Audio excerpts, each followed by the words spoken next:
Hi to all, welcome back to my channel. இன்றைக்கி நம்ம ரொம்ப ஹெல்த்தியான முறையில் பீட்ரூட் கட்லெட் எப்படி பண்ணலான்னு பார்க்கலாம் வாங்க.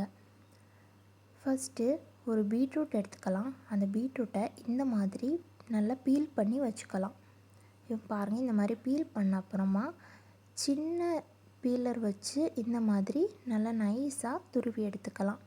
பாருங்கள், இந்த மாதிரி நல்லா நைஸாக துருவி எடுத்துக்கோங்க. இப்போது ஒரு கடாயில் கொஞ்சமாக ஆயில் ஊற்றி ஒரு மீடியம் சைஸ் வெங்காயத்தை இந்த மாதிரி கட் பண்ணி வச்சுருக்கேன், அதையும் சேர்த்து நல்லா வதக்கி விட்டுக்கலாம். வெங்காயம் நல்லா பொன்னிறமாக ஆனதும் இதில் 2 பச்சை மிளகாவை சின்ன சின்னதாக கட் பண்ணி வச்சுருக்கேன், அதையும் போட்டு நல்லா வதக்கி விட்டுக்கலாம்.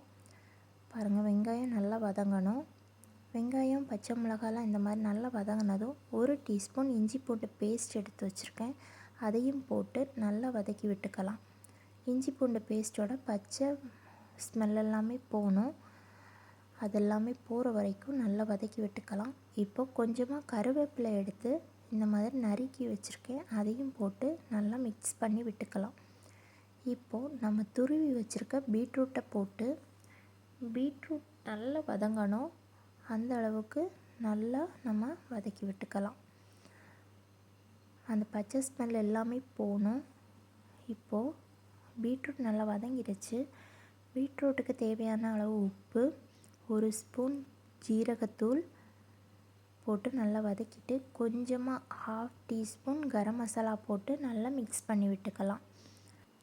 இப்போது 2 மீடியம் சைஸ் உருளைக்கிழங்க இந்த மாதிரி பாயில் பண்ணி ஸ்மாஷ் பண்ணி வச்சுருக்கேன், இதை போட்டு நல்லா மிக்ஸ் பண்ணி விட்டுக்கலாம். பாருங்கள், இந்த மாதிரி நல்லா எல்லாம் மிக்ஸ் பண்ணி வர்ற மாதிரி நல்லா கலந்து விட்டுக்கோங்க. இப்போது நம்ம ஸ்டவ்வை ஆஃப் பண்ணிடலாம். இப்போது இன்னொரு பாத்திரத்தில் 2 ஸ்பூன் மைதா மாவு, கொஞ்சமாக தண்ணி ஊற்றி இந்த அளவுக்கு மிக்ஸ் பண்ணி வச்சுக்கோங்க. இப்போ இன்னொரு பிளேட்டில் நம்ம பிரெட் க்ரம்ஸ் எடுத்துக்கலாம். இப்போ நம்ம கட்லெட்டுக்கு உருண்டை பிடிச்சிடலாம். இந்த மாதிரி கொஞ்சமாக எடுத்து நல்லா ரவுண்ட் பண்ணி இந்த மாதிரி கையில் வச்சு நல்லா ஷேப் பண்ணிவிடுங்க. இப்போ நமக்கு கட்லெட் சூப்பராக ரெடி ஆயிடுச்சு. இதே மாதிரி எல்லாத்தையுமே நமக்கு ரெடி பண்ணி வச்சுக்கலாம். பாருங்கள், இந்த மாதிரி.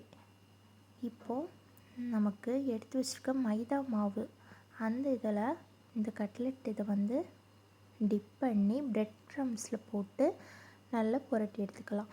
இதை நீங்கள் அதே கையில் யூஸ் பண்ணும்போது பிரெட் க்ரம்ஸ் நாஸ் ஆகிடும். ஸோ 2 கையையும் மாறி மாறி யூஸ் பண்ணிக்கோங்க. பாருங்கள், இந்த மாதிரி எல்லாத்தையுமே பிரெட் க்ரம்ஸில் போட்டு நம்ம எடுத்து வச்சுக்கலாம்.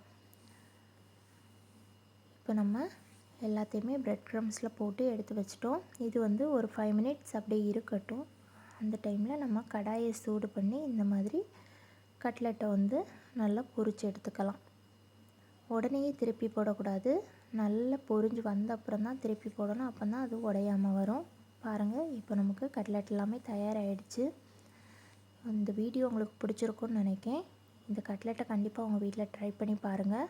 இந்த வீடியோ பிடிச்சிருந்தா நம்ம சேனலுக்கு லைக் பண்ணுங்கள், ஷேர் பண்ணுங்கள், சப்ஸ்கிரைப் பண்ணுங்கள். தேங்க்ஸ் ஃபார் வாட்சிங். தேங்க்யூ.